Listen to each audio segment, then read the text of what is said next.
everybody, it's Katie, the Celestial Homebody, and boy, am I glad that you clicked on this video today, because do I have a show for you. This is actually 2 weeks of crochet that I have to show you guys, and I made 22, I think, items. Most of them are big multiple hour projects, but because I had the Fall Festival Market recap last Monday, I did not sit down and film this week's makes. And by the way, side note, thank you for all the love on the market video.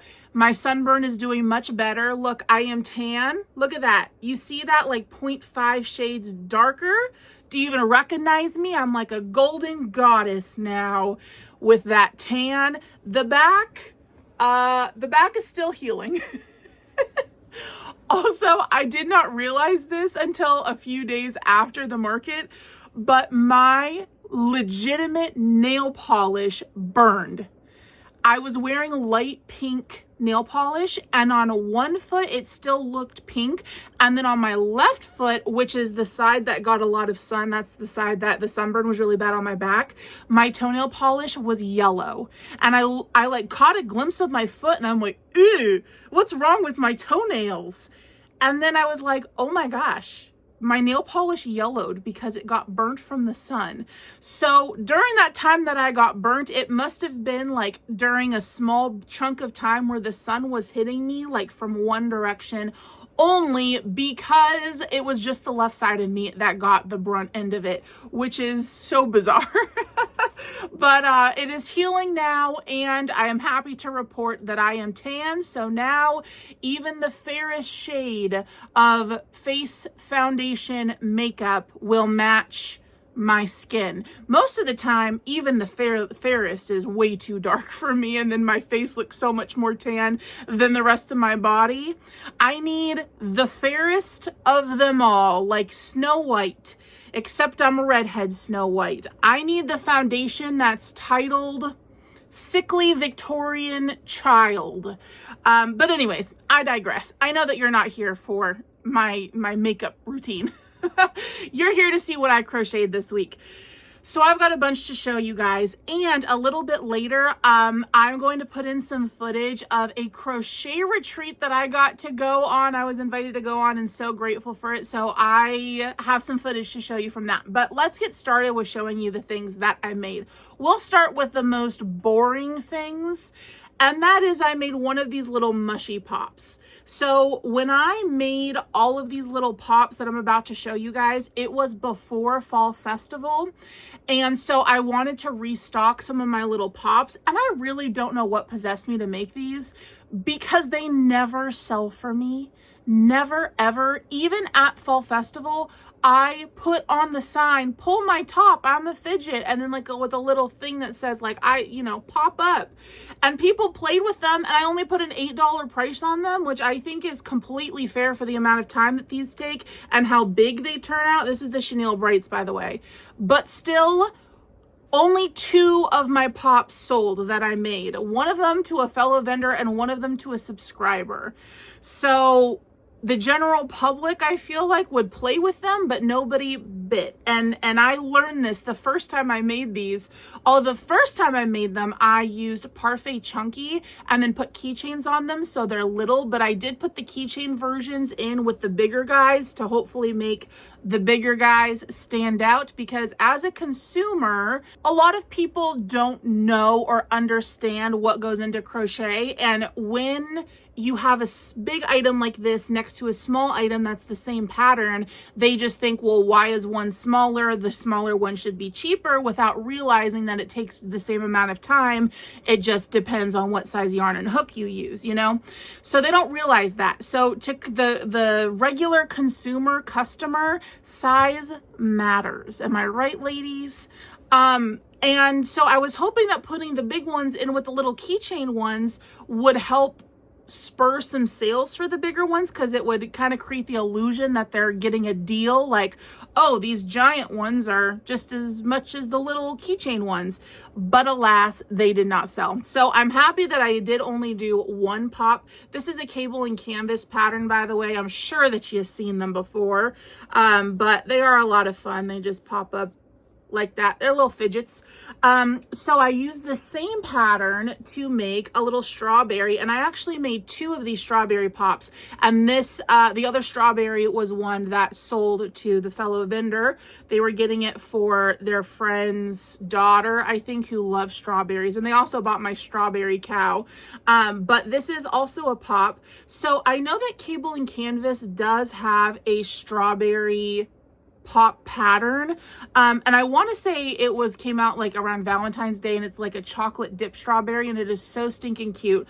But I figured since I already had the pattern for this one, instead of buying another pattern for the strawberry, I would just modify it. So essentially what I did was turn it upside down, and then I ignored all of the color changes in the pattern where it said use red, change to the mushroom tip color, and I just did all pink up until almost the last round. And then I changed to green, and then I just free-handed the little petals on there, and I did 4 petals. This yarn is the Chenille Brights by Premier. Link in the description box, by the way, for an affiliate link code. And I really like using the Chenille Basics Brights for the pops, because you need something with substance. And let me show you what I mean. Oh, never mind. I can't show you what I mean. The other pop that I was going to show you sold to a subscriber. I forgot about that. So I made another pop in Elise Voluto, where the Elise Voluto was like the main body part, and then the popping part was the Chenille Brights. Well, no, I'm sorry. The main popping part was Burnout Baby.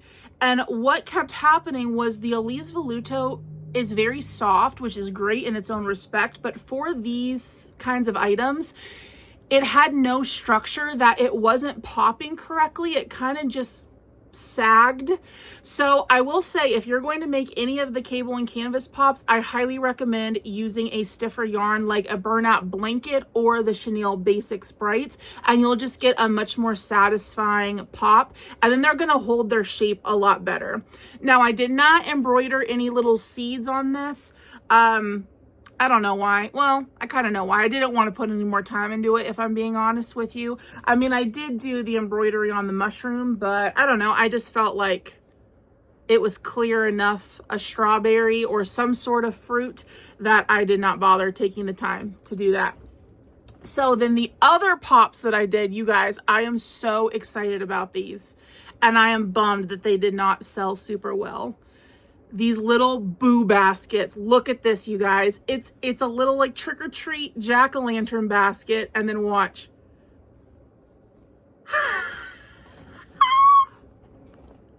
These things make me so freaking giddy.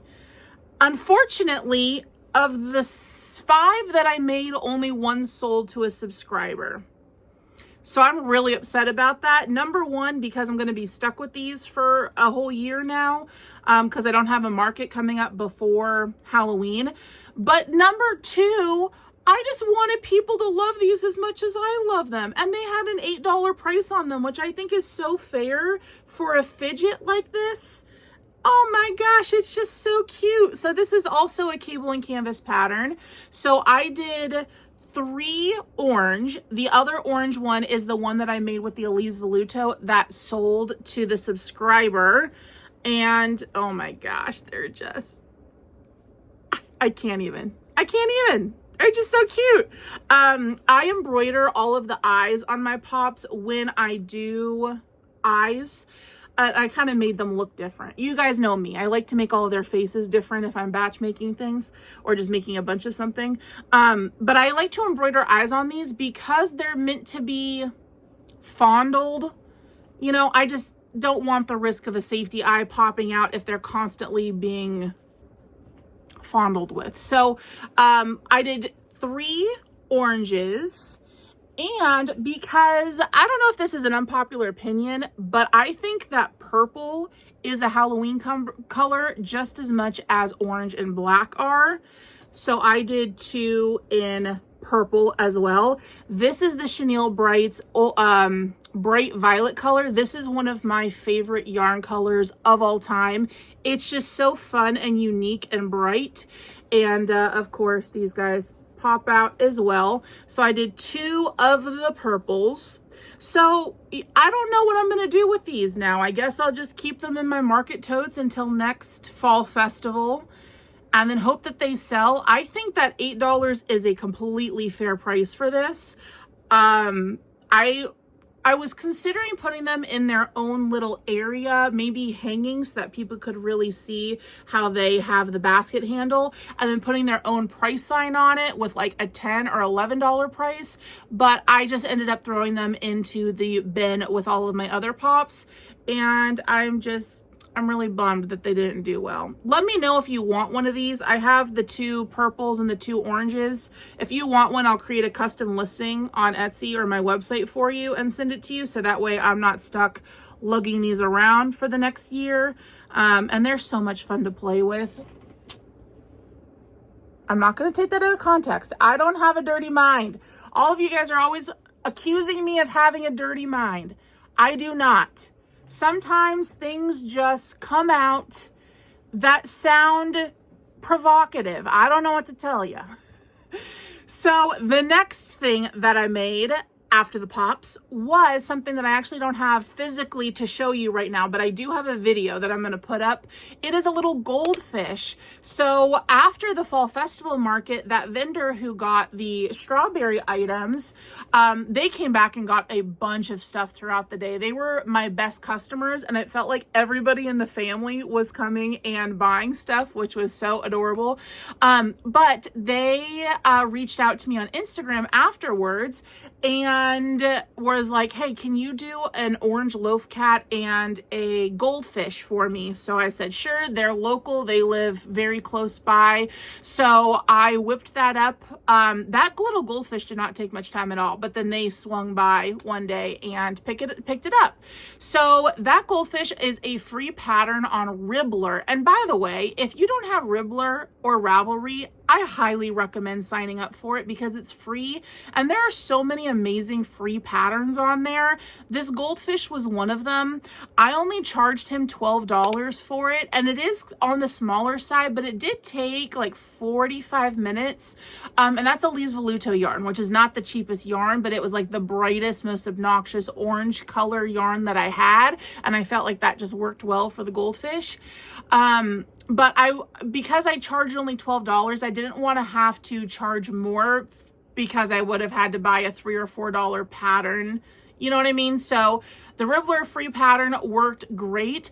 I will say on the tail, it has you, or it tells you rather, to do 2 parts and then like sew them together or crochet them together. I just did one side of the fin and then sewed it on, and it looked perfectly fine.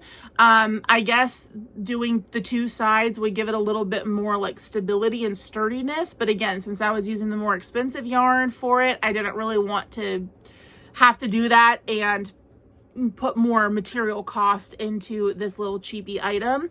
But honestly, the fish was pretty fun to make. I was considering maybe doing a little fish aquarium exhibit at my table after making that. But I will say that there's a lot of sewing, and for a small item like that, I really like to stay away from the sewing. If you've been around and you know me, you know that I generally love sewing and projects, but there's a caveat to that, and that is that it needs to be a bigger, more extravagant, grand project. In that case, I love sewing. It gives me a lot of sense of pride and accomplishment in something that I've created. But for a little thing like that, it's like, is it worth making all the different parts separately? The top fin, the side fins, the bottom fin, the tail fin. Did it have a bottom fin? I don't remember. I don't think it did. But still, that is a lot of sewing for a little $10 to $15 item, you know? But I have seen a lot of people doing that, like build your own aquarium thing, where you pick out a bowl, you pick out gravel, you pick out like a little aquarium decoration, and then you pick out a fish or a little mini whale or shark or whatever, and then you can put that into, or whoever is buying it, kids normally, I would assume, put that into their little aquarium, and then they can take that home. But my problem with that, as cute as it is those aquarium bowls take up so much room. And normally when I'm going to an event, I am having to shove everything in my car for one load. And it is stuffed fuller than me trying to fit into my high school jeans. And there's no room for a bunch of little bowls to put in there. So, that's why I haven't done it, but it is a really cute concept. And so if you do that or are thinking about doing it, then I highly recommend this free ribbler pattern for the goldfish. So hopefully the explanation and the video was enough to make up for me not having it physically to show you right here. I also made a bunch of loaf cats, and I'm not going to show you every one of them because you know what a loaf cat looks like. But I think I made 1, 2, 3, 4, 5, 6, 7 loaf cats. I made a couple calicos, a couple of Siamese cats, a couple of solid orange, and then a couple of orange with white spots. This is the Burnout Mystical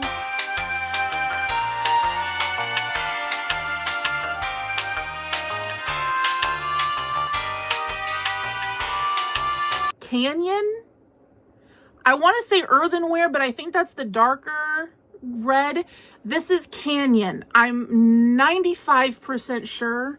But it is like the perfect orange color for orange cats. It gives that a nice amount of variation without being like too stark, but makes it look a little bit more realistic, you know, variegated orange. I don't need to explain this to you. You guys know what a loaf cat is. This is my pattern. I just freehand them. I don't have a pattern written up. You guys want me to write a loaf pattern? That's what we'll call it. A loaf pattern up. If you want me to write it, I will. But I feel like you can get a free loaf pattern anywhere. So I made a bunch of little kitties, and I'm happy that I did, especially make the Siamese ones, because the two that I made the week before last did sell at Fall Festival. So if you're making loaf cats, I highly recommend going for tuxedo cats and calicos. Those, for me at least, tend to be the best sellers. Now, it does depend on the market, but I feel like in general, those two are the ones that tend to go. I would say after that would be the oranges, like the solid oranges, occasionally the oranges with the white socks. Those are pretty good sellers as well, but anything with like the variegated yarn, like the burlap tweed or anything, I've never really had great experience with. Except for at PopCon. If you guys saw that vlog, then you'll know that I sold all of my cats that were made out of the burlap tweed. I don't remember what the colorway was, but it was the one that had like the little sticky uppy bits of orange and brown. And I think it was they only sold because I didn't really have any other color cats there. So take that with what you will. Okay, next of the boring things before we get into all of the exciting things that I made is I made a couple of sea turtles. Now, if you know me, you know that I have a vendetta against sea turtles. I don't like making them. And that is because I don't like making the same thing over and over again. Like those, like however many loaf cats I just said that I made practically killed me. I'm not being dramatic, it did. I was having heart palpitations. So when I have to make a sea turtle, you got to make all the flippers. You got to make the head. You got to make the shell. It makes sense to batch make them. Just do all the flippers at once for however many sea turtles you're doing. Do all the shells at once. It just makes sense. It is like the item that makes sense for me to batch make. And I got through 3 of them, and it took me about 2 hours, 45 minutes to make the 3 of them. And I was so done by the end. And I hate how stinking cute sea turtles are, crocheted sea turtles, because I love the way that they look. I love holding them. Customers love them. I just wish that I didn't hate making them so much. So this sea turtle pattern that I use is a free one from a blog, and it's a free pattern, and it worked out great for me. The only problem with getting patterns from blogs is that you have to sit through 15 pages of their entire life story, and then all of the pop-up ads for very not reputable medications and things like that. So do I have lipstick on my teeth? So if you can get through all of that, then this pattern was great. I love the size that they come out to be. So this colorway I adore. Y'all know I love the pastels, and this is a sweet little pastel turtle. So what inspired this color combo was I was at Walmart the other day, and a lot of you guys are telling me to check my Walmart for the clearance Bernat, and my Walmart has not had any clearance Bernat, or any of the Walmarts near me, because we frequent a couple. None of them have it, unfortunately. But they did just restock all of their Bernat baby, and it was so soft. It was like as soft as the Bernat Mystical is. You know how we all love the Bernat Mystical because of how soft and buttery and easy it is to work with, compared to that old stiff formula Bernat that makes you feel like you're getting those gains as you're crocheting with it. So I grabbed a couple skeins. I grabbed a white, I grabbed a vintage white, which is like a off-white, and then I also grabbed this Bernat baby in the color Pitter Patter. And I could see, like, from an aisle away, it was on an end cap, and I gasped, and Ryan was like, "What?" Like he thought something was wrong. And I scurried my patootie up to it, and I could tell just from looking at it from so far away that it was going to be incredibly soft. And I'm so glad that I was right about that, because I touched this skein and it was like the heavens opened and the angels sang, "Hallelujah, hallelujah, hallelujah." It was fantastic. Unfortunately, they only had one skein of it, so I got the one that they had. The last time I had this yarn, it was that stiff stuff, and I ended up just donating it, giving it to like a fellow crochet friend from church, because I was like, I cannot work with this. It hurts my muscles so badly. So that was a long-winded way of saying I use this Bernat baby Pitter Patter. So when I was thinking about what color I wanted to pair for it, I was like, pair with it, not pair for it. To pair with it, I was like, well, I could pull a baby pink or a baby blue or a baby yellow. I feel like that would be obvious, but I was holding that variegated skein up to all of my departments of yarn here. That's sometimes what I do, is I'll like scan the room. And I stopped at the purples and I was like, ooh, that gave me a little tingle. I was like, okay, which purple do I want to use with it? And I ultimately decided on this Elise Voluto lavender color. On camera, it looks a lot more lavender, but in person, it looks a little bit more periwinkle.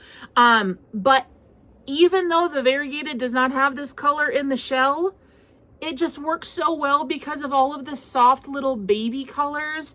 I adore this color combo turtle. And if it sells, which I'm sure that will, because sea turtles always sell, I will definitely be making another one of these. And I got to figure out what else I want to use this Bernat baby on.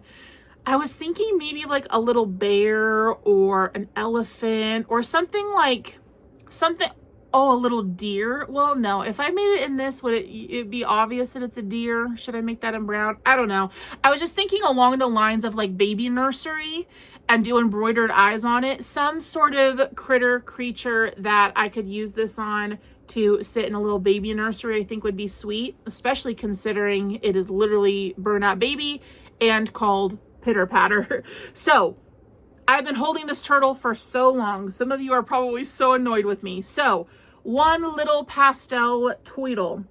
Then I made a strawberry turtle. This is the pink. The light pink is Elise Voluto. Dark pink is Hibiscus from Premier Chenille Basic Sprites. And then this little tip here, the little stem, is actually Yarn Bee yarn from Hobby Lobby. And I want to say, I don't know what the actual line of yarn is, but it's very thin. It's like a 3-weight chenille. I just know that it's a baby bee yarn, but if you know what it is, leave a comment so that other people can find it as well. It is not like true green. It's actually mint. And I just thought that the mint looked a lot better with these color pinks than like a stark green would. So I did one standard strawberry turtle. And then I also did one inverted strawberry turtle. So you're gonna have to let me know which you like better. Do you like the inverted or do you like it with the darker shell? I think I'm a dark shell kind of gal. They're both cute though. Oh, and then on these, I was contemplating making big like glitter safety eyes for these, but I do not have a ton of safety eye glitter. Oh, I just placed a humongous Amazon order to get some safety eye glitters, which I will circle back to in just a second here. But I was like, I don't really want to waste what little glitter I have on these turtles, especially because I put like a $12 price on these. I feel like with the size that these came out with that free blog pattern though, I feel like I should put more on these. What do you guys think? 18? They're substantial size, especially if I start making them with the glitter eyes. I think that that is worth it. But for a little cheapy item, I just use the little black safety eyes because, you know, it's a lot of work to make eyes and adding to the costs and everything to make them. So speaking of safety eyes, the next thing that I'm going to show you has some custom safety eyes that I made. But before I show you this, I am going to play the footage from the crochet retreat because I actually made these eyes while I was visiting with all of the ladies there. So this was a retreat that took place in Southern Indiana. It was a 3-day thing, but because I'm not too far away and because I have an infant and a husband that I am unusually attached to at the hip, I did not want to go for 3 days. I just didn't want to be away from home for that long, and my dogs, you know, I'm a homebody, what can I say? So I just visited for the day. I just went on a Friday and visited, and we did a little gift exchange, like a white elephant, nasty Christmas, there's a bunch of names for it, but a gift exchange game, which was a ton of fun. We painted some safety eyes, and I had amazing chats with Stacy from Stacy Makes. You might know of her. She's pretty famous, as well as April from the Cozy Buckeye. She's also famous. So the three of us had some really good chats, and I met so many other amazing ladies too that are also on YouTube and Instagram who I had just never seen before. So now I'm following all of them and weaseling my way into their life. But I'm going to play that footage and then we'll talk about what I used those eyes on. Good morning, it's retreat day. Oh my gosh, I'm excited. I am wearing my trick or treat give me yarn shirt. Look at this. Look at this little golden retriever baby.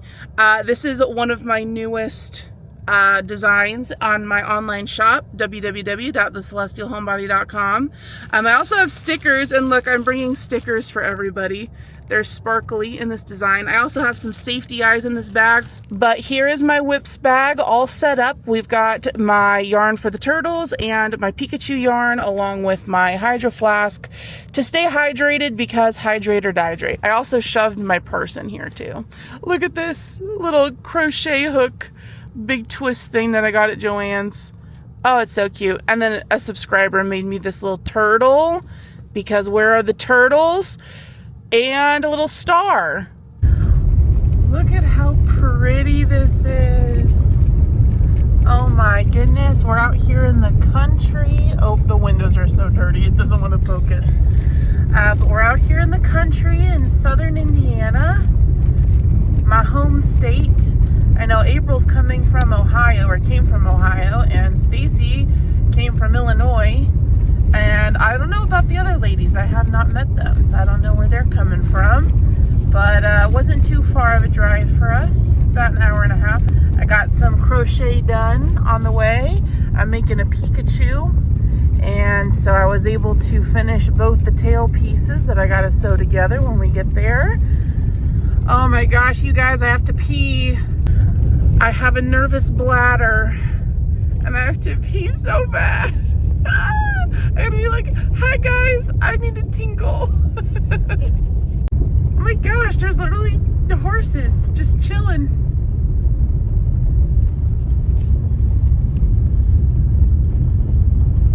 Hi guys.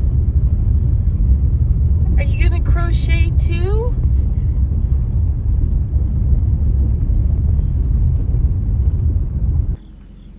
These logs are literally put together like Lincoln logs. Oh, just come in. Hi! Hello, everybody! Hi! It looks like a party in here.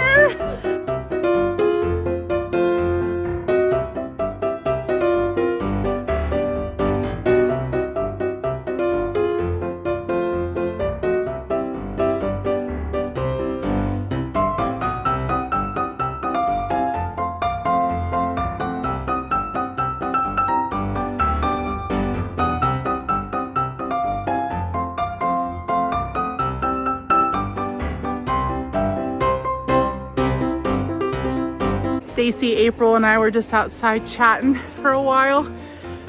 I want to go jump in that lake so badly. Is an alligator gonna get me? Are there any alligators in Indiana? I don't think so, but it still looks a little murky. And I won this little guy from the gift exchange game.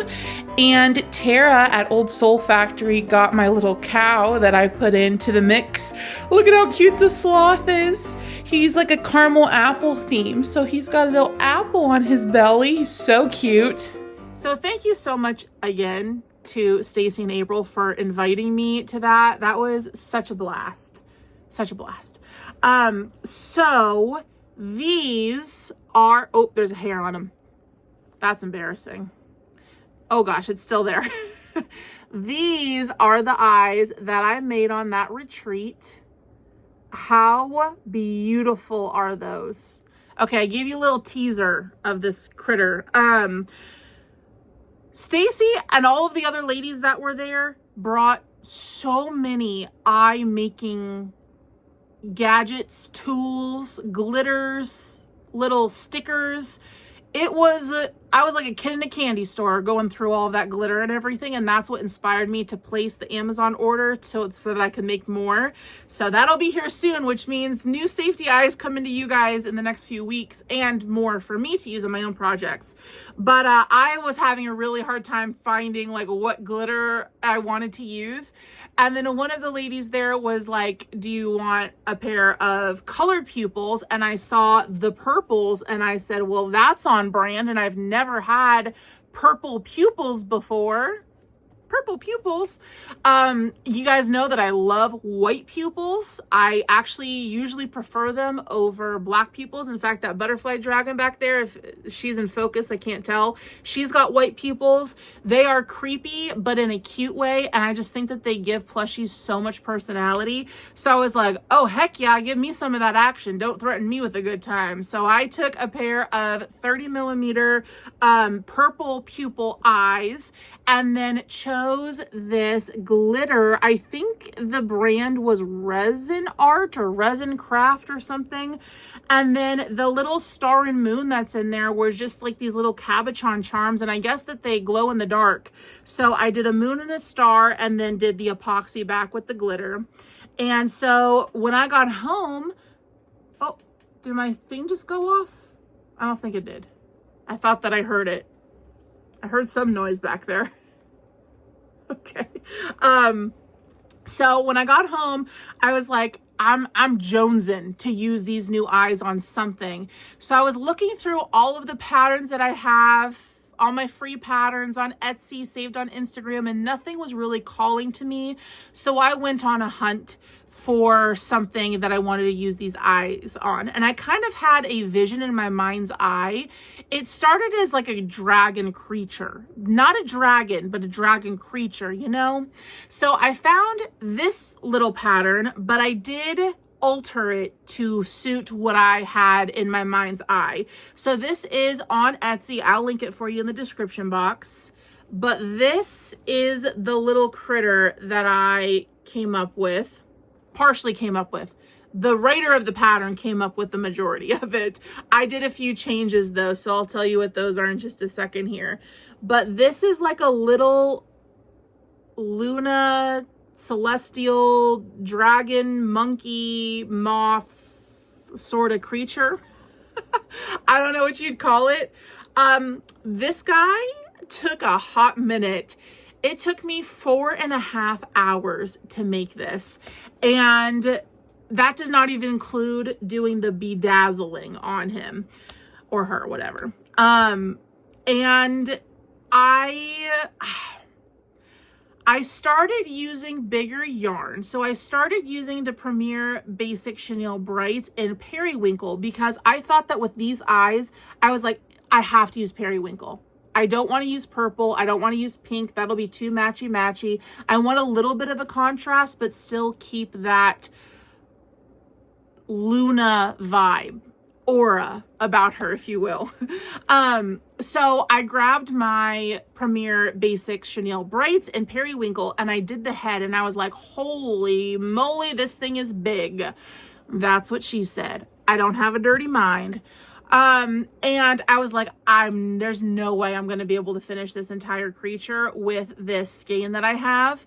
And so I frogged out the entire head and I ended up using a 4.5 millimeter hook with, this is the Big Twist Baby Bear in the periwinkle color. So it turned out a lot smaller, but honestly, I'm happy about it because I wanted the eyes to be a statement. I feel like if I had gone with like a 6.5 millimeter hook and the basics brights, it would have turned out double the size, if not more. And those eyes just kind of would have gotten lost. And that the whole purpose of making this creature was to showcase how pretty the glitter is in these eyes and those purple pupils that I've never used before. So I am happy with the decision, but for as big as this thing turned out, 4.5 hours plus all the materials, I would have to charge way too much for this. So in the foreseeable future, this guy is staying with me. We'll put him back on a shelf somewhere, maybe back there, especially once we're done with all of the Halloween decor, we can find a spot for him. But yeah, the pattern was easy to follow. It was just a lot of parts and a lot of sewing. So the changes that I made was I added eyebrows, and I would have put the eyebrows a little bit lower, but because these are sinker eyes, my needle like just would not get in there, you know, to sew them closer.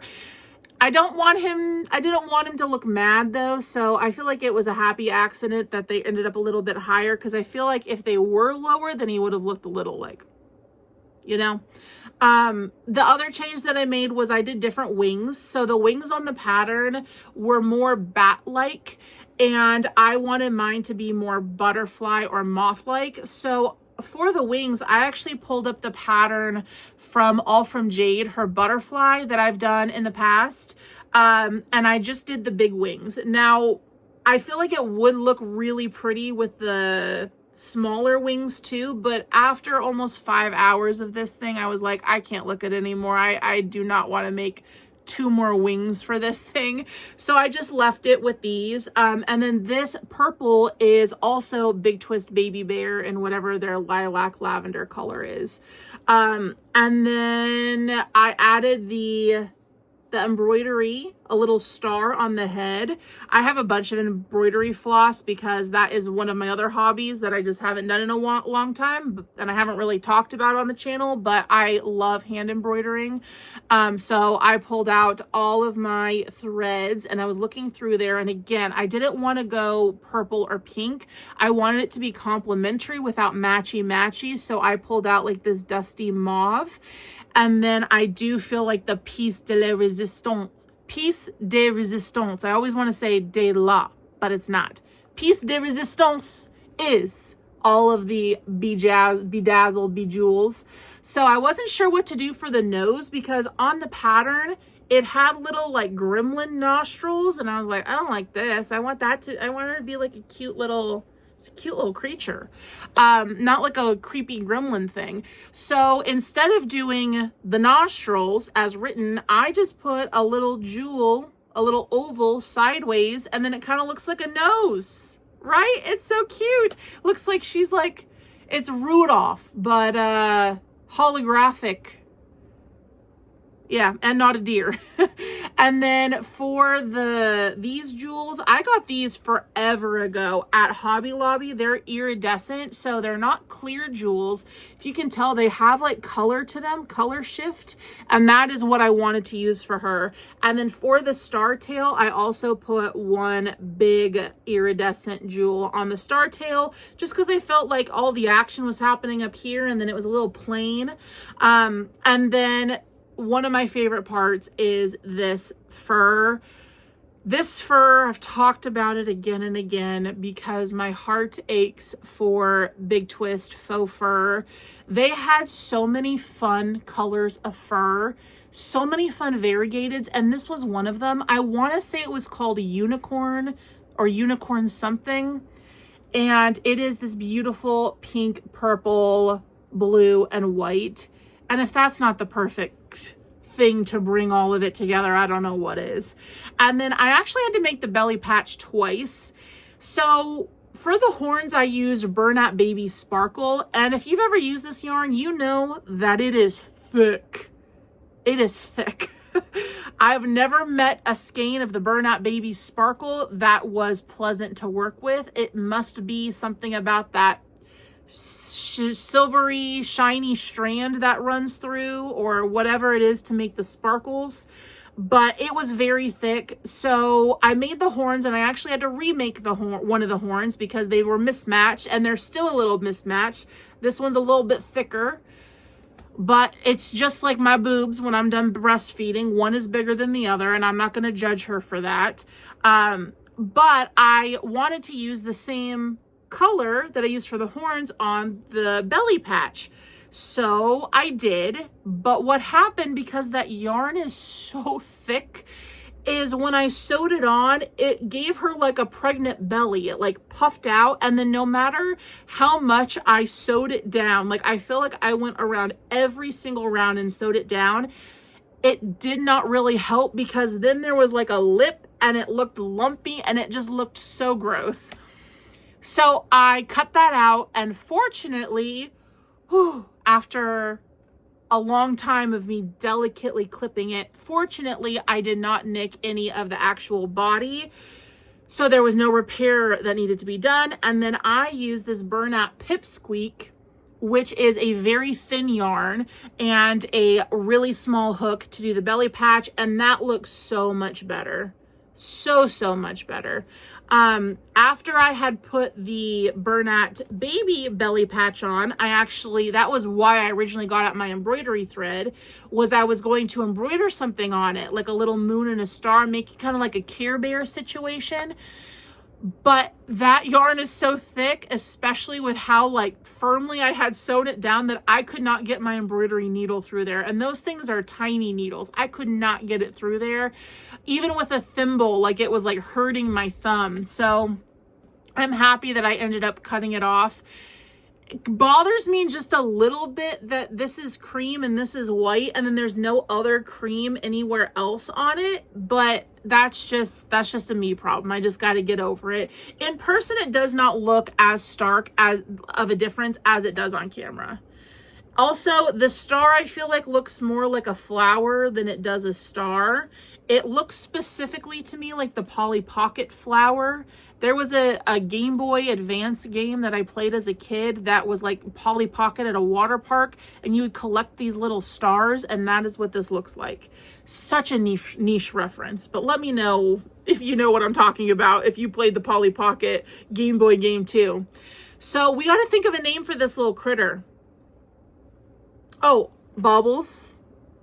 For the spikes, in the pattern, it tells you to do like each spike individually, and I said, and ain't nobody got time for that. I'm going on hour 5 of making this thing.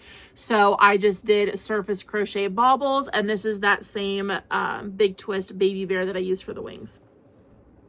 I think I talked extensively about you, my friend. Gosh, your eyes are beautiful. If I wasn't already married, I'd fall in love with those eyes. So speaking of eyes, I made some eyes this week. So I made 2 sets. So these ones are already sold out on the website. So unfortunately you can't get them anymore for right now, but I just wanted to show you because I like how they turned out. So these I named Celestial Skies aptly. And I did this chunky holographic color shift, purple glitter with a little moon and a star in them. So I only made 2 pairs. These are 30 millimeters. I only made 2 and they both are already sold. I posted them like a few hours ago on my Instagram stories and those sold out within like 10 minutes. By the way, if you're not following me on Instagram, it's The Celestial Homebody, same way that it's spelt here. I post lots of fun things over there, including sneak peeks at videos, things like this. Like if I have new products in the shop, I'll post those over there first, generally, before you see them here on YouTube. I am dropping things all over the place, Butterfingers over here. So the next set that I made is one that I've talked about before because I used them on my Sakura bunny, if you remember that, a few weeks ago. And I finally sat down and finished this set of eyes. So I only made 2 of each size. So these are a 30 millimeter. So what is really cool about these is that they are like pastel pink glitter, but I put the little Sakura petals and flowers on the front of them and then epoxied over them. So it looks 3D. So I only made 2 30s. I made 2 sets of 25, and these are the same as the 30s in terms of style with those petals on the front of the eye. I gotta wipe these off. I have my little sticky peanut butter fingerprints all over them. So I also made a few sets of 20 and 18, but these ones are a little different. So because these eyes are so much smaller, I just didn't have the surface area to put all of the flowers on the outsides of them. So I opted to do them just in the center like that. And then it kind of creates, when it's in the plushie, that like water spot look, or you know, that shine on the pupil. So that's kind of what I was going for the 20s. And then similarly for the 18s, since these guys are so itty bitty, I just did 1 flower on those, but kept that sparkly pink backing. And I think that these all turned out so pretty, but boy, were they a lot of work getting the epoxy to cover the top of the eye without like dripping off and making a mess, and like not making it too thick, trying to get bubbles out. There are bubbles in a few of them, but I tried my best. They are handmade, you know? So I know a few of these have already sold on the website too. So by the time you're seeing this, there might only be a pair or 2 left. So if you are interested in the safety eyes, I recommend going over there ASAP. But I think all of the 30s are already sold out, but I think I have at least one of all the other sizes. I gotta sneeze. Gesundheit. Okay, so I gotta pack all those up. So now that we're through all of that, now we have the big exciting things. This is going to be a long episode, but I know that a lot of you guys love the long ones. I don't have a dirty mind. Okay, so since we were just talking about that beautifully, amazingly colored big twist faux fur, let's talk about this next little thing that I made, which uses that same faux fur. So as you can tell, this is a little baby unicorn, and is she not the cutest little thing? So I was reached out to by a friend of mine. Her name's Kate. Her and I actually met in baby loss support group, in grief support group. And our boys are in heaven together, so we bonded right away, of course. So she saw that I posted that Highland cow along with the little dairy cow that I made a few weeks ago. She saw me post those and then reached out and was like, could you make me a unicorn for my niece in the same style? I said, absolutely. So that is the BK Crochet Charlie the Calf pattern. Oh, and by the way, for that gift exchange game at the retreat, I gave the black and white dairy cow, My brain is lagging so hard right now. Can you tell? That is what my gift was. And Tara from Old Soul Factory, I love her. She's a sweetheart too. She got mine. So anyways, that is the same pattern that I used for this. And then really the only modification that I did to it was I changed the ears and then made a little horn. I made the face the same, the body the same. I will say though that I did stuff the body.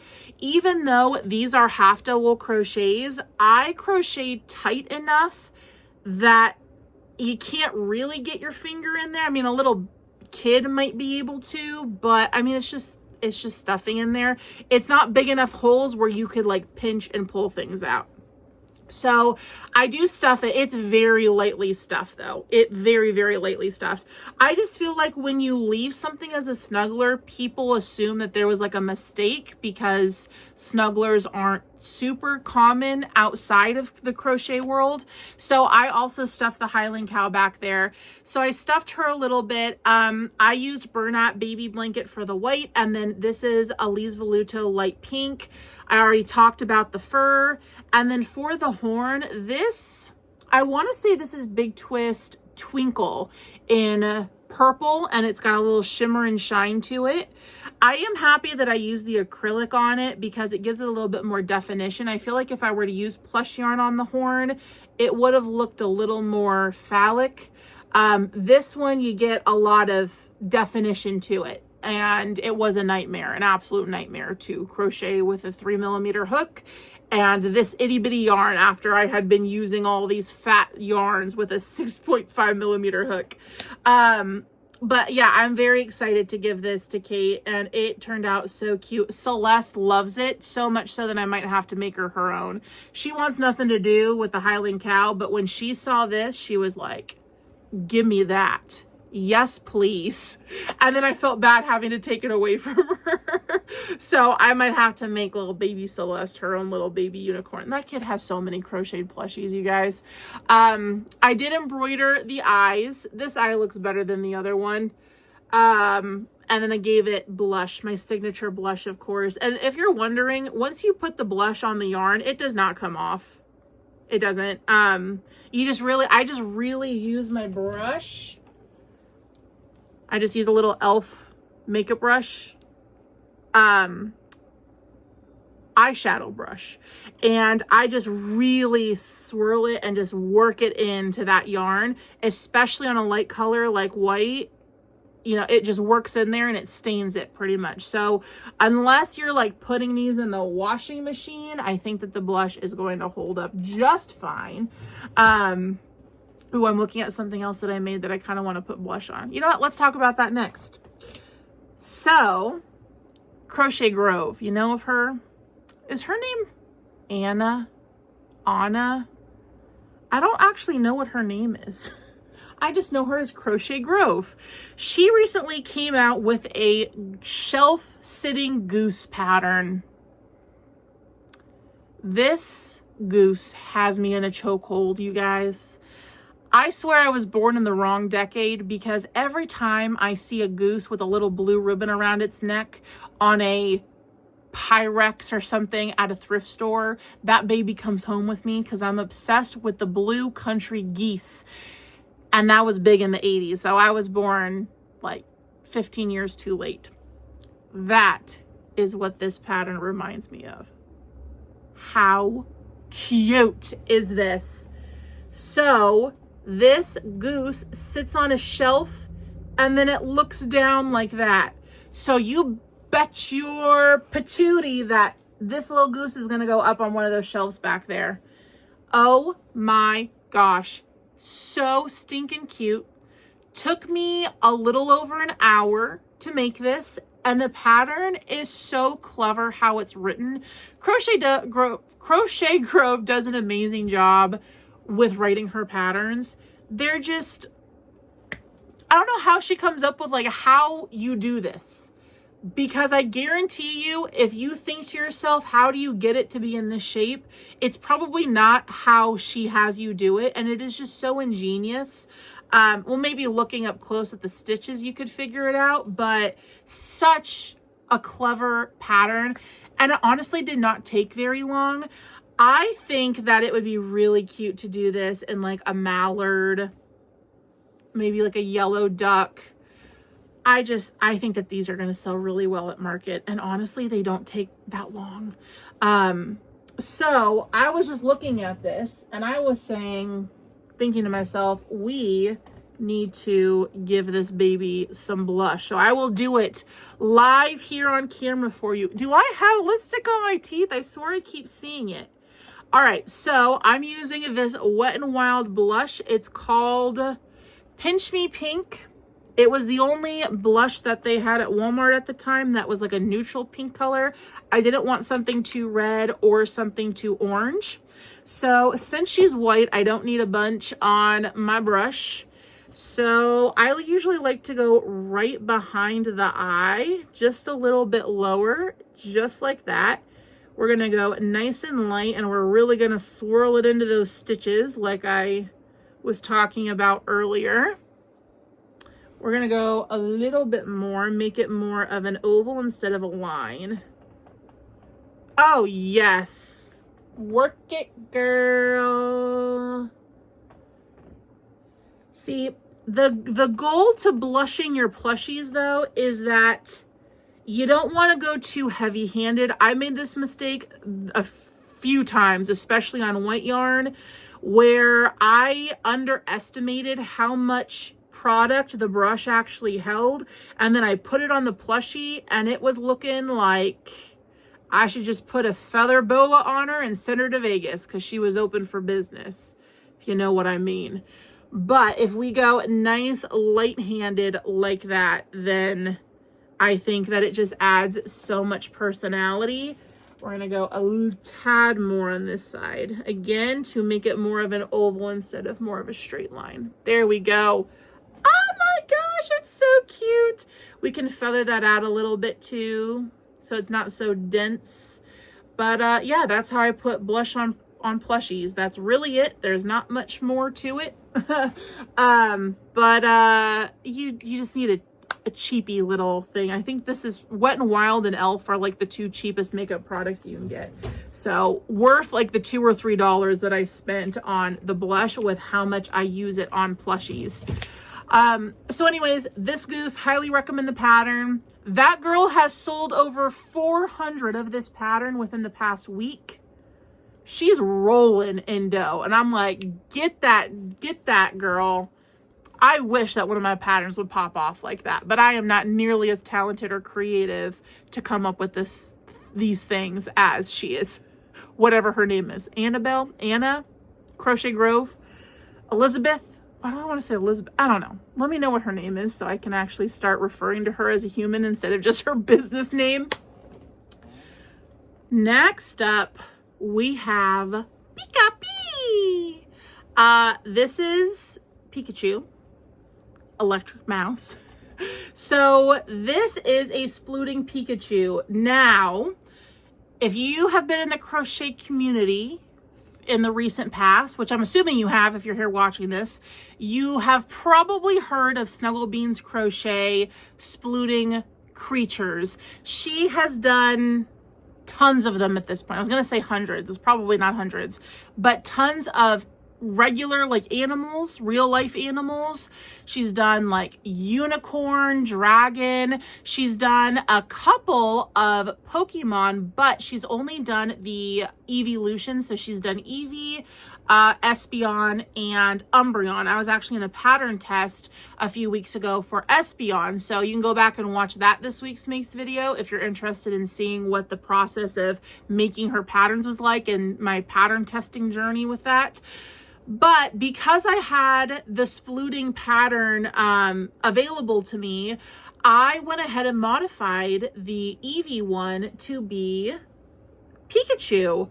So I don't really know what made me want to make a Pikachu. I'm not really a Pikachu kind of girl, if I'm being honest, but I just thought that, I don't know, bright yellow would be fun. So I did go with the brightest yellow that I have, which is the Chanel Basics Premier Brights. That name is way too long. Basics Brights. That's what I'm going to call it from now on. And we're just going to have a mutual understanding. You know what I'm talking about, I hope. So this is the color Sunshine, I believe. And then the brown is caramel. It is caramel.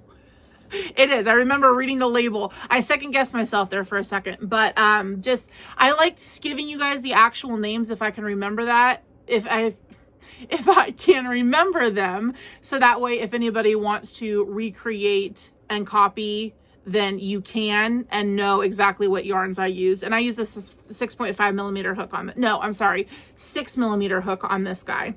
And they come out a pretty good size. I feel like he didn't take that long, but I was working on this at the retreat. So I was sitting there chatting with everybody as I was making him. And I had already come with his head done and his tail done. And then everything else I did there. And it only took me maybe a little over an hour to do all of the other parts and assemble it. And what's great about these is that the arms and the legs are crocheted in. And if it has a tail, then that is crocheted in too. But since I modified the pattern, I just sewed the tail on because I wasn't sure if I would like it, you know, where I wanted it to go and all of that stuff. And then the other thing that I changed about this was the ears. So for the main body of this guy, I used the Snuggle Beans Crochet Eevee pattern, but for the ears and the tail, I actually found a free Ribbler Pikachu pattern that I used the pattern for those two accessory pieces. So I'll link both the base pattern that I used and the Pikachu pattern that I used in the description box for you if you want to do the same thing and kind of Frankenstein together a Pikachu pattern. And honestly, it worked out where like the tail and the ears were the perfect size from that other pattern to actually look normal on this guy. And then for his little cheeks, I just freehanded them. And his cheeks are actually, I think this is Amazon chenille. Actually, it might be Naughty Pony. I think it's Naughty Pony Red. It is a pleasure to work with. If you have not checked out Naughty Pony yarn, it is produced by a fellow YouTuber here, Traveling Pony Studios. Hi, Carrie, if you're watching. Hey, bestie. But it is such a pleasure to work with. It doesn't shed, which made it great for this kind of thing, because with something this small and having to sew it on, oh gosh, I would have hated it if I was using Parfait Chunky for this and then, you know, shedding on the, just sewing with Parfait Chunky, gag me with a spoon. So I'm happy that I grabbed this Naughty Pony yarn as opposed to my Parfait Chunky when I threw it in my whips bag to go to the retreat. So he turned out a really good size. I do feel like his eyes are a little weird. These are 20 millimeter black pupils. I feel like I should have put his eyes down more and then his mouth down more so that it was more like on the tip here. So you see how it protrudes there. I should have put it down farther, but it is what it is at this point. I don't think that it looks bad by any means. I think that it just would have looked a little bit more like chibi if I put the eyes really low and then put the nose right in between the eyes, because that is a key component of chibi artwork, is putting all of the facial features super close together. So I'm a little bummed with myself that I didn't do that. I don't think I'm going to be making another one, but if I do make another one, I will keep that in mind for the future, that I need to put the nose closer to the bottom here where it actually bulges out, and then the eyes closer to there as well. So there's little Pikachu. I love how floppy he is, because with this pattern, they can sit up like that. He actually kind of looks a little creepy, honestly, sitting like that. They can sit up like that. I mean, his tail looks phenomenal though. Everybody compliment Pikachu's tail. He worked very hard on it, on growing it. Or they can lay flat like this with a sploot, or they can lay with their arms in front, which I think is the cutest way that they are posed. Yes, the face is too high up. Oh well. A Pikachu. We still have 4 big things. Oh my goodness, you guys. Thanks for hanging out with me for this long. So the next thing that I made is, wait, I gotta hold it right. I went fishing down at the creek.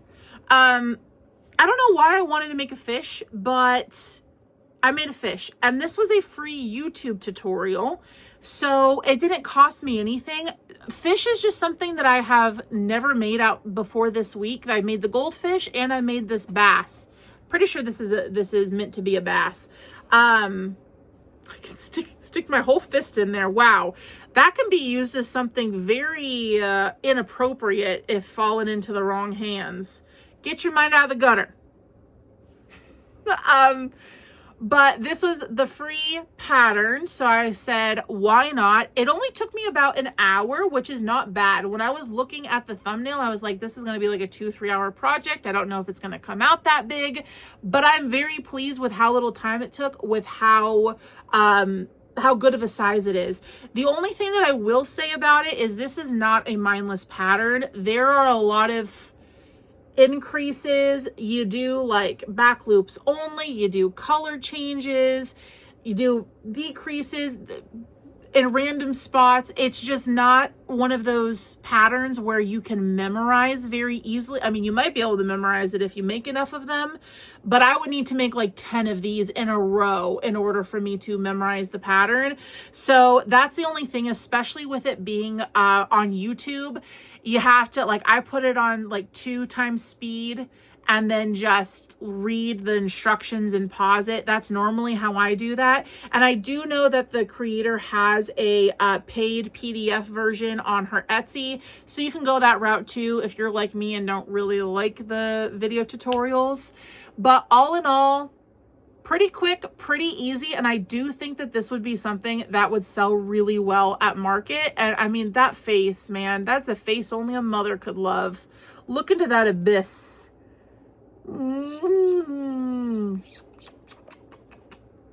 Get a room, you two. It is no-sew. So even though we have all of like the fin parts and the color changes, it's all done no-sew. I used 20mm black eyes on mine and then did a white embroidery. Although I will say on this eye, the white is getting swallowed a little bit. So I think I need to go over with, I normally use not parfait. Oh my gosh. I've been recording for too long. I normally use Big Twist Baby Bear or Big Twist Posh in white to do things like this, because the embroidery floss just tends to get lost underneath the eyes if you're using eyes like this. So I need to go over it with thicker white. But for the actual yarn, I used Burnout Mystical in the color Spearmint, and I'm for sure certain that it is Spearmint. This is, I think, my favorite green of the Burnout Mysticals. There's also the lighter green, which I think is called Fresh something. I like the Spearmint because it is variegated, but very subtly variegated. It's just enough to make it look a little scaly, but not be like crazy wild color changes with dark green and light green and mint green and evergreen. You know, how many times can I say green? Enough about the fish. On the same note as the Burnout Mystical Spearmint, I made another fan favorite. The last time I made one of these, you guys loved him. This is Wizard Frog number 2. The last one that I made, you know what? We're not going to revisit it. We'll just say it looked like a certain villain from a certain Disney princess movie. I'm sorry if you're outside of the inside joke, but I'll link the video that I showed my prior frog on so that you can get in on the inside joke if you'd like to. But this is a wizard frog. Well, actually, I think it's considered a mage frog. It has like a magician's cape, a wizard wand, and a witch hat. So all of you nerds out there, what does that make this frog? Is it just a mage? Just a magical creature? Regardless of what it is, it's adorable. He's bulbous. He's rotund. It's spherical. I did Ali's Voluto, this midnight blue for his cape and his little hat accessory this time. Last time I did purple, which did look really good, but that led into the problem of me thinking that it looked like the Pocahontas villain. So I went with blue this time because I felt like the midnight blue is quite magical. His cape is a little lopsided here. I did sew his cape on to the front, but not to the back. So it can be moved. The first market I brought a wizard frog to, it sold at the Renaissance Fair. I think this guy I'm going to put up on my website. I do think that he would sell at a market, but if any of you guys are interested in a very rotund, beer belly, mage, wizard, magician frog, he'll be up on the celestialhomebody.com. I literally went outside my back door and snapped a twig off of the dead branch, or off of the dead bush out there, and stuck it in his hand so that it could be a wand. So if you do purchase this, then you will have an actual Katie the Celestial Homebody's property branch. Nobody wants that. Nobody wants that. I gave him a straight across mouth because I thought it was funny. If he smiled, it would create... Oh, he looks like a magician. Are you kidding me with a smile? That looks like he's going to come to your birthday party and make you a balloon dog. And I am qualified to say that because my dad is a professional magician, if you did not know.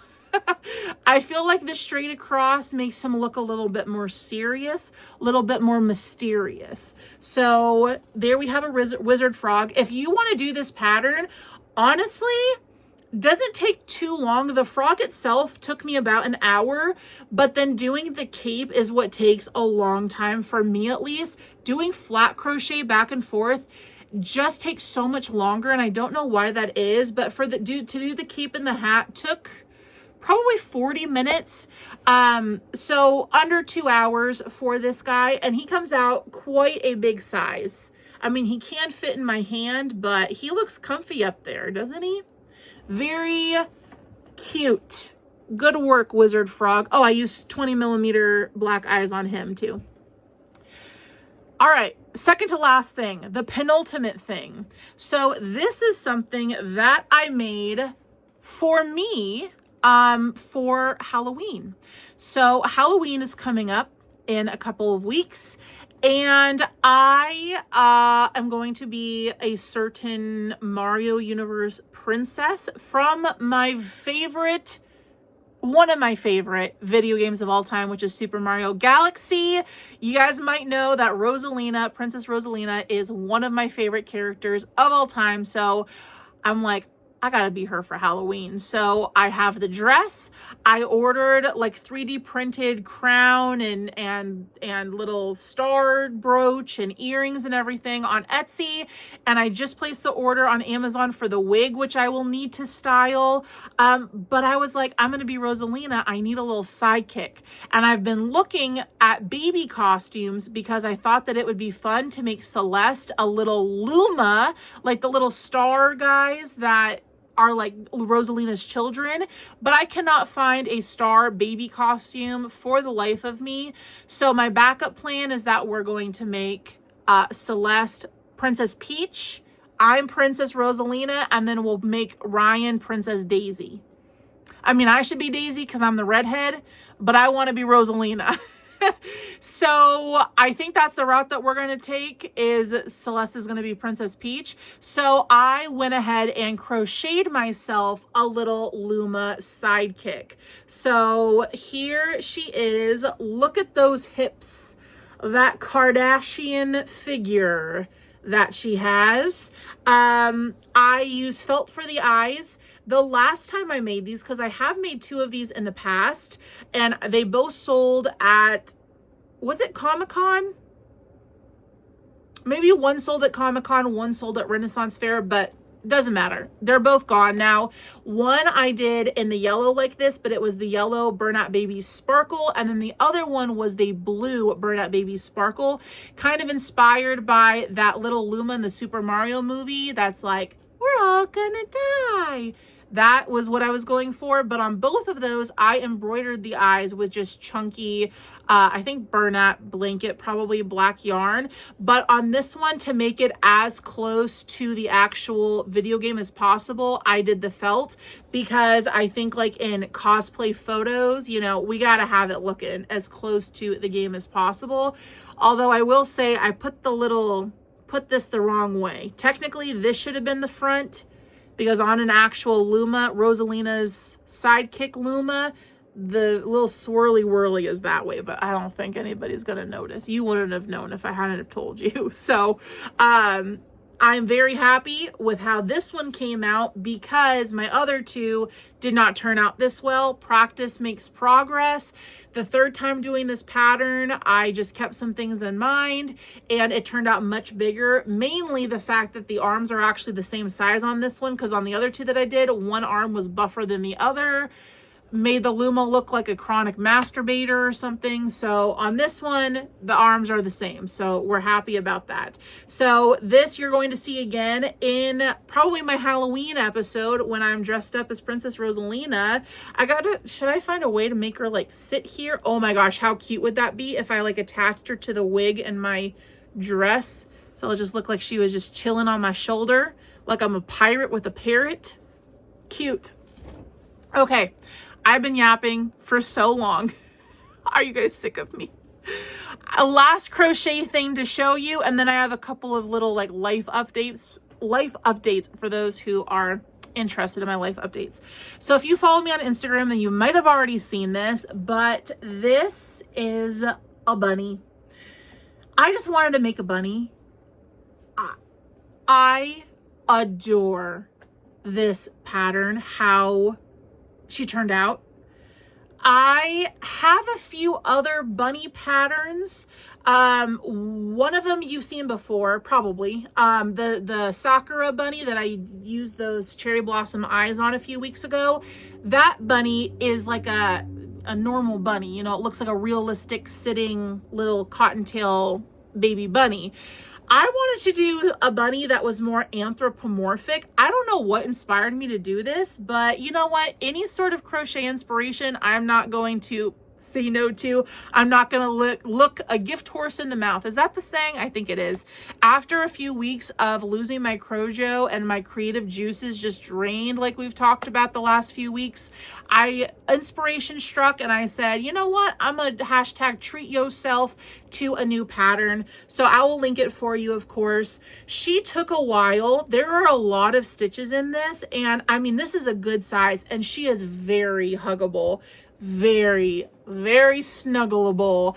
And the thing that I love the most about her, I think, is the ear length. Those are big ears. In fact, after I made the ears before I sewed them on, I held them up to myself, and they are actual human ears. Like if I wanted to be in a costume of being a bunny, I could use this pattern. I did use a 6.5 millimeter hook and Elise Voluto. This is my favorite brown color, this Elise Voluto. It's just like so creamy, the perfect neutral brown, not too orangey or rusty, not too muted or mushroomy. It is just the perfect color. I will say though, I will warn you, kind of a warning, if you're going to buy this pattern, just know that it took a lot of sparkles and magic to get the face looking like this, because the pattern is literally, it's just a circle. The head is just a sphere.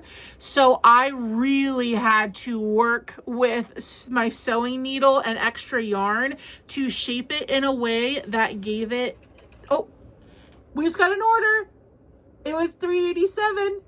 Cha-ching! That is going straight into the She Shed fund, the That's What She Shed fund, which, by the way, we're finding out next week. Wait, I'll wait to talk about that till the end. I was saying, though, that it took a lot of face shaping to get it to be like sunk in here, to get the nose sticking out a little bit. So just know that if you make this and your bunny just kind of looks like flat-faced, it's because mine did it first too. I just had to do that trick where you take like the same color as the bunny on a needle, you stick it up through the neck, you wrap it around the eye, wrap it around the other eye, put it back through that same hole that you went through, pull it tight, and then tie it off, and that creates that dimpled effect. And I had to do that on a couple of different places around the face to get it to be this shape. It was worth the extra time though, because I think that it gives her so much more personality. I did a little pink nose and then just some black cotton yarn for the nose split. I do feel like she's a little bit bare. I kind of want to make her a t-shirt or something like that, just because there's so much body here. So maybe in the future you might see some bunny clothes, and I am going to keep her, at least for this foreseeable future. I just love her so much, and I thought that she would look really cute sitting like on the couch in the shed office, you know. Oh, another warning for this pattern is don't stuff the arms as firmly or as high as I did. I would stop stuffing probably about here, and just like feather your stuffing out inside, because I stuffed mine to here, and as you can see, she's looking a little bulbous, giving Dwayne The Rock Johnson, and that's not really the vibe, but it's going to be fixed if I put a t-shirt on her. You won't be able to see that. But all in all, I love this pattern. Love the size that it comes out to be. Look at that little tail. I was contemplating giving her a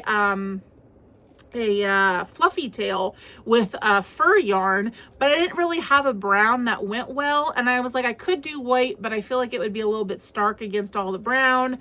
And then I did take time to embroider eyelashes and little eyebrows too. So there's my sweet little bunny. We need a name for her too. Oh my gosh, the way that her little ear falls back. Oh, stop it. She's so cute. Okay, so for those who don't care about my life updates, I will see you guys on the next one. For those of you who are going to stick around though, a few things. So you might be wondering what happened with me having surgery. And if you have not seen the fall festival vlog, then you're out of the loop. So let me fill you in.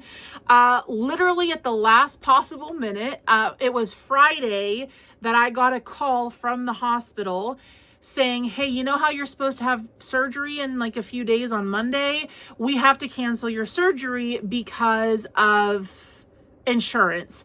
And what had happened was I was on my own insurance for years. And so when I applied to have the surgery I'll explain what the surgery is in just a second. I applied to have the surgery. My insurance approved it, but Ryan recently got new insurance through his work and put Celeste and I on it so that I could get off my old one, and because it was cheaper just for him to get us insurance through his work. So what had happened was the surgery was already approved through my old insurance, but then they wait. Did you guys just see something fly across the screen?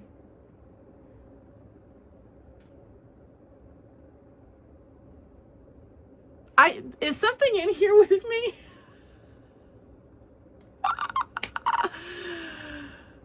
Anyways, insurance had already approved the surgery through my insurance, but then the Friday before, my new insurance notified the hospital that I was now on their insurance. So the scheduler at the hospital had to resubmit all of the documentation to my new insurance for them to approve the surgery. That wasn't going to happen within, that 5 hours that the doctor's office was still open. So the good news is now, about a week later, I do have the approval from my new insurance that the surgery is good to go. Here's the bad news though, is that now the OR is booked out so far that they cannot get me in until mid-November. So my surgery has been postponed till mid-November. So right now I am pre-recording a bunch of videos. One of them actually is a 24-hour crochet challenge where I am making all of this stuff that I talked to you guys about today. So you can see my whole process of choosing yarns and everything like that. And I crochet for 24 hours. That's a vlog that I'm going to hold on to for a couple of months. So that way after surgery, I have a couple of videos of backlog because I'm not looking forward to recovery. So that surgery that I'm having done is two things. So it's a hiatal hernia repair, which I've talked to you guys about before, but I'm also having a gastric bypass conversion. So you might not know this. I don't know how you would know it unless you were in my immediate family or my doctor, because I've never talked about it on the channel. But I had a weight loss surgery 5 years ago. I had the gastric sleeve, and what that surgery is it essentially cuts out part of your stomach so that you have a smaller stomach. Therefore, you eat less and lose weight. And I saw moderate success after that surgery with losing weight, not a ton though. And what that surgery did was take out the part of my stomach that has that little sphincter that keeps the acid down. So all of that heartburn that I've been experiencing over the past few years is two things working in combination in the perfect storm to cause me misery. That is just, it's a side effect for a lot of people for the gastric sleeve. But in addition to that, I have that hiatal hernia that's pushing my stomach up into my esophagus and like prolapsing it, for lack of a better word. So all of that, like that acid is just like free roaming in there. Like the second I go horizontal, it's like, oh, here we go. So I've been sleeping like sitting up for a few years now. So what we're doing is repairing the hiatal hernia, but also I'm having my gastric sleeve converted to a gastric bypass, which is where they bypass part of your intestines and they take out most of your stomach. But that it will help you eat less, therefore you'll lose weight. But what it really does is that it restarts your metabolism. Actually, a lot of people who have had the gastric bypass, if they have like diabetes or anything like that prior to surgery, it only takes a few days or a few weeks for their diabetes to completely go away, because it just recircuits your entire digestive system in a good way. So that is going to do two things for me. Number one, it will help me with the reflux. Also, just repairing the hernia will help with that. And that is why we're doing it. And that is why insurance approved it. After going through all of these tests of like having to do a 24-hour pH manometry where I had this tube down my nose into my stomach, and them seeing like, yeah, you have acid reflux for like over 50% of your day. Them seeing that, I had to do a barium swallow where they saw the hiatal hernia. All of the information that insurance has gotten has been enough for them to say, yeah, doing the gastric bypass is medically necessary for you for the GERD, the chronic GERD. But in addition to that, a positive side effect will be that I will lose weight. So for all of you haters who are constantly making comments about how I'm fat, first of all, tell me something I don't know. But secondly, it will help my weight. And I am completely healthy. I do not have any what they call comorbidities. Completely healthy, active. You guys know me. I'm constantly going. But just weight has been something that I've struggled with my whole life. So I'm probably going to do a members only video when I do end up having that surgery, like talking to members about like more my weight journey and all of that stuff. That's just not content for like the normal channel, because I know a lot of you guys aren't here to watch that sort of thing. So that'll be a members only thing. But yeah, so that's going to happen in November now. And then the other update that I wanted to give you, because a lot of you have asked about me doing She Shed updates along the way, is next week, October 2nd, I think it's a Tuesday, we are going to the zoning council meeting to get the yay or nay that we can actually put the new studio workspace shed on our property. And then from there, we will really get the ball rolling. I have not ordered the shed yet. Of course, I'm not going to put a deposit down on it if they tell us that we can't. So I'm a little bit nervous about that, but the time is finally here and I'm just so excited to really like jump in feet first, head first. What's the saying? Jump in head first. Really like planning. Like I've had things in the back of my mind for the shed, like furniture and design and all of that stuff, but like really like starting to do the budget spreadsheets and everything. I've been not allowing myself to do that because I figured like if it does get denied, then it's just going to make the sting a whole lot worse if I've put all this time and energy and love and thought and hope into it being approved. So send your good vibes and prayers, please, that that goes well. Anything else? I don't think so. Really quick before we go, I've got just a few sticker orders. I mean, you've already been here this long, so you might as well stick around for these 5 orders. We have Lori here who got a professional hobby collector sticker. Ooh, she got a Nessie sticker. We have a Cries Easily cake and a Trick or Treat Give Me Yarn sticker. These are the stickers that I gave to everybody at the retreat. And then she also got a little chibi Katie and Ryan. She also got an additional Celestial Homebody, but this is my last one, so I need to print more of these. I just made some. I didn't make very many though, but I am out, so I need to print those before I officially pack her order. Then we have Lucy, and Lucy got a professional hobby collector sticker. She also got 2 of my Animal Crossing Evolution crossover. So she got Estrina and Xylo. She also got a Crochet Helper sticker. I just dropped one of her stickers. She got a Certified Girthy Pickle, a Mushy Boy, Kevin the Mushy Boy, a Snitches Get Stitches, and that's it for her. Then we have Anne who got a Crochet Helper sticker. Almost done. Then we have Hunter who got 2 of my limited edition Trick or Treat Give Me Yarn Golden Retriever stickers.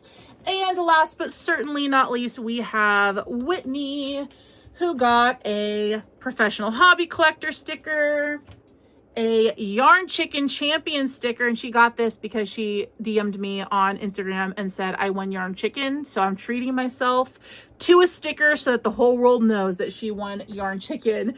She also got a Tamagotchi and a Crochet Hooker Mama sticker, as I call it. So thank you to everybody, as always, who got stickers. And thank you for sticking around for this very long video. I am talked out. It is like midnight. I want to go take off all my clown makeup and eat dinner finally, because I have not eaten dinner yet. Thank you all so much again. Oh, before I forget, thank you to our channel members in the Cosmic Couch Club. You guys keep this little galaxy spinning. Okay, for real this time. I hope to see you on the next one. Bye-bye.